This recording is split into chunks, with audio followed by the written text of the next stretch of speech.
guys, samahan niyo akong mamalengke. Tingnan natin kung anong mabibili. Makikita niyo guys, marami tayong pagpipilian na sariwang mga gulay, mga karne, at kung ano-ano pa sa pagluluto. Lakad-lakad tayo. Dito kasi sa palengke na to, ang dami nating pagpipilian. At murang-mura pa. Ito, tingnan natin. Beef, karne baka. Sa Tagalog.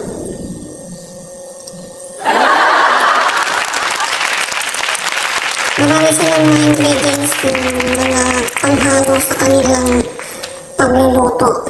Unlike sa atin sa iba kasi yung mga ingredients natin. Ito.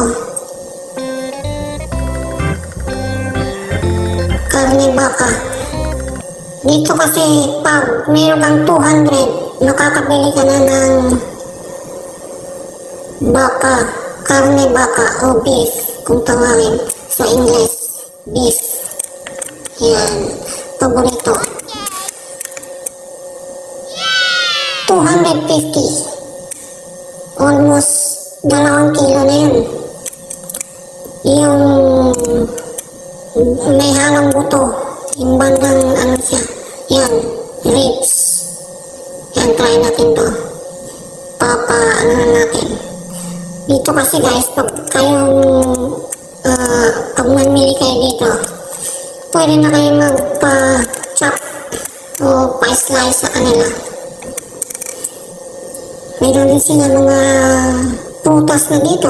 Dito sa palengke na to, makikita niyo maraming prutas, maraming mga ingredients, mga gulay, fresh na fresh.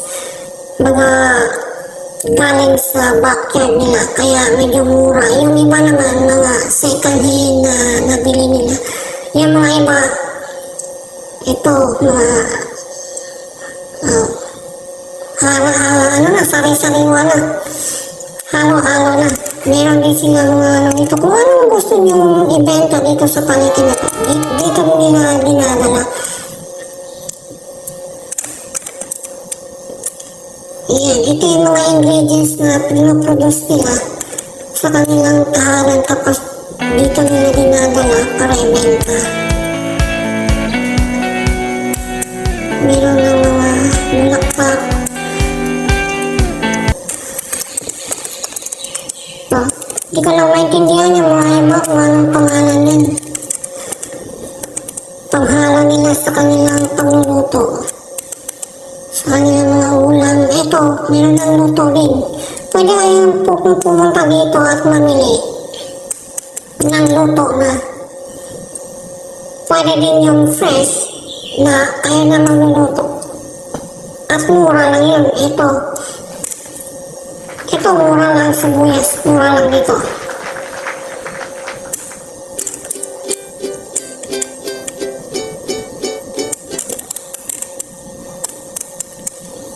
Kapag gusto kayong mamalengke, dito sa palengke na to, mura lang, umaga, nagbebenta sila dito ng umaga.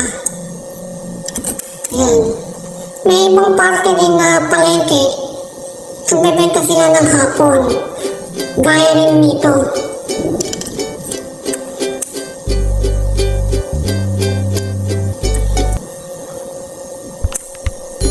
Lakad-lakad tayo. Ito natin. Ayan, may fried chicken, may pang breakfast na siopaw. Yan, paborito.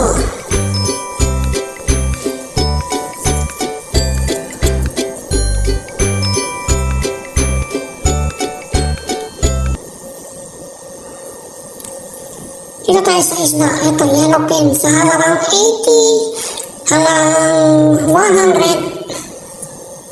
Galunggong 80. Sariwa pa to. Sariwang-sariwa ng mga seafood. Ang dami.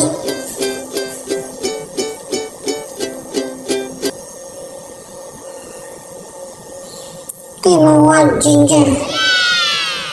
Radish.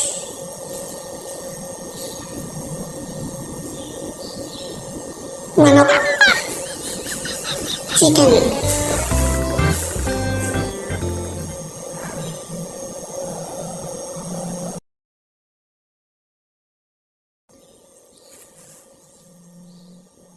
Ito.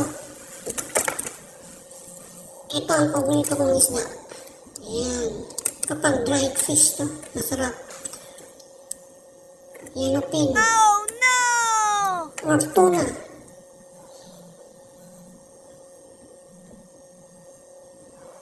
Ayan, mura lang yan.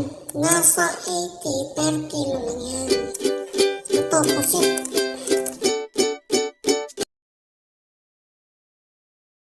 Natin, 100 per kilo. Ang dami. Mga hipon shell. Ito. Ah? Hindi ko na alam sa Tagalog kung ano to. Pasensya na kayo guys. Hindi kasi ako tunay na Tagalog. Espanyol. Espanyol ang salita ko, Espanyol. Ayan, baby shark.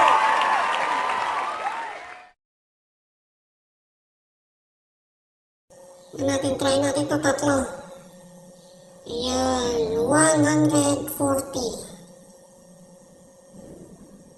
Tatlo, 140. Wow! 1.5 kilo. 80 lang. Matambaka. Ang tawag nun. Dito kasi guys, pag magbili kayo dito, sila na mag-slice, sila na maglilinis. Pagdating na ng bahay, lutuin nyo na lang. Ayan. Lakad-lakad tayo guys.